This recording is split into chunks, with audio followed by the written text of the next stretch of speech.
ఈసారి నైరుతి రుతుపవనాలు దేశంలోకి ముందుగా ప్రవేశిస్తాయని తెలిపింది వాతావరణ శాఖ. ఈ ఏడాది సాధారణం కంటే ఎక్కువ వర్షపాతం నమోదయ్యే అవకాశం ఉందని తెలిపింది.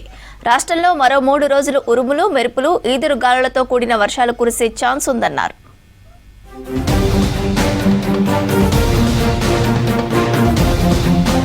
ఈసారి చల్లని కబురు వాతావరణ శాఖ ముందుగానే చెప్పింది. నైరుతి రుతుపవనాలు మరో 15 రోజుల్లో దేశంలోకి ప్రవేశిస్తాయన్నారు. ఈ నెల 13 నాటికే రుతుపవనాలు అండమాన్ కు వస్తాయన్నారు. మే 27న కేరళను తాకుతాయని అంచనా వేశారు. గతేడాది మే 30న కేరళను తాకగా ఈసారి 4 రోజులు ముందుగానే రానున్నాయన్నారు. పైగా ఈ ఏడాది సాధారణం కంటే ఎక్కువ వర్షపాతం నమోదయ్యే అవకాశం ఉందని తెలిపారు అధికారులు.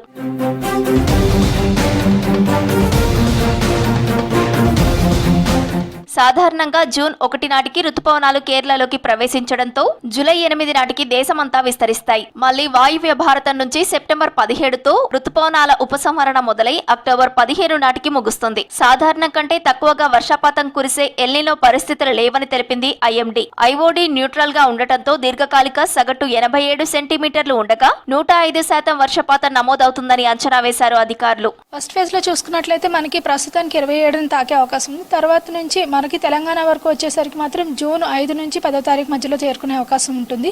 అలాగే ఈ సంవత్సరం చూసుకున్నట్టయితే లాంగ్ రేంజ్ ఫోర్కాస్ట్లోని సెంట్రల్ ఇండియాలోని కొంచెం పాజిటివ్ సిగ్నల్స్ ఎక్కువగా కనిపిస్తున్నాయి. మనకి అధికంగా వర్షపాతం కూడా ఉండే అవకాశం ఉంది. రాష్ట్రంలో పలు జిల్లాల్లో 3 రోజులు తేలికపాటి నుంచి మోస్తరు వర్షాలు కురిసే ఛాన్స్ ఉందని తెలిపింది వాతావరణ శాఖ. వచ్చే 3 రోజులు గరిష్ట ఉష్ణోగ్రతలు సాధారణం కంటే 2-3 డిగ్రీలు తక్కువగా నమోదయ్యే ఛాన్స్ ఉందన్నారు వెదర్ ఆఫీసర్లు. మధ్యాహ్నం వరకు ఎండలు, సాయంత్రం ఈదురుగాలులతో వర్షాలు పడతాయని తెలిపారు. మరో 3 రోజులు ఇదే పరిస్థితి ఉంటుందంటున్నారు వాతావరణ శాఖ అధికారులు. నిన్న అత్యధికంగా మనకి పెద్దపల్లి జిల్లాలో 3 సెంటీమీటర్ల మేర వర్షపాతం నమోదైంది. అలాగే వరంగల్ పరిసర ప్రాంతాల్లో 1 నుంచి 2 సెంటీమీటర్ల వర్షపాతం నమోదవడం జరిగింది. అలాగే ఉష్ణోగ్రతలు కూడా చూసుకున్నట్లయితే మనకి రాష్ట్రం మొత్తం మీద సగటుగా 41.7 డిగ్రీలు అత్యధికంగా మనకి మెదక్లో నమోదవడం జరిగింది. పగటిపూట ఉష్ణోగ్రతలు కూడా మనకి దాదాపుగా 1 నుంచి 2 డిగ్రీలు సాధారణం కంటే తక్కువగానే నమోదవుతూ ఉన్నాయి. ఈ మేఘావృతమైన వాతావరణం అలాగే ఉరుముల మెరుపులతో కూడిన వర్షపాతం నమోదవడం అయితే జరుగుతుందన్నమాట.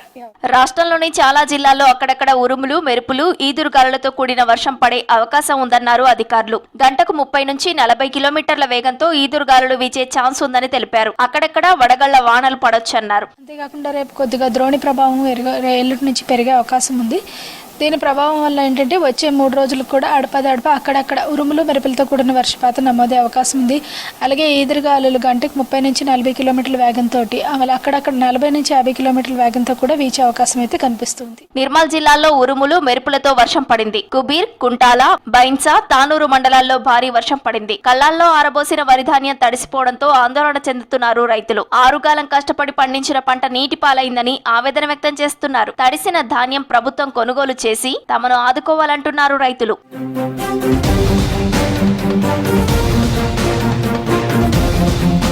వరంగల్ జిల్లా వర్ధన్నపేట మండలంలో ఈదురుగాలులు, ఉరుములతో వర్షం పడింది. కోడాపురంలో పిడుగుపడి ఒకరు మృతి చెందగా మరొకరికి గాయాలయ్యాయి. కళ్ళాల్లో ఆరబోసిన ధాన్యం తడిసి ముద్దైంది. చేతికొచ్చిన పంట తడిసిపోవడంతో ఆందోళన చెందుతున్నారు అన్నదాతలు.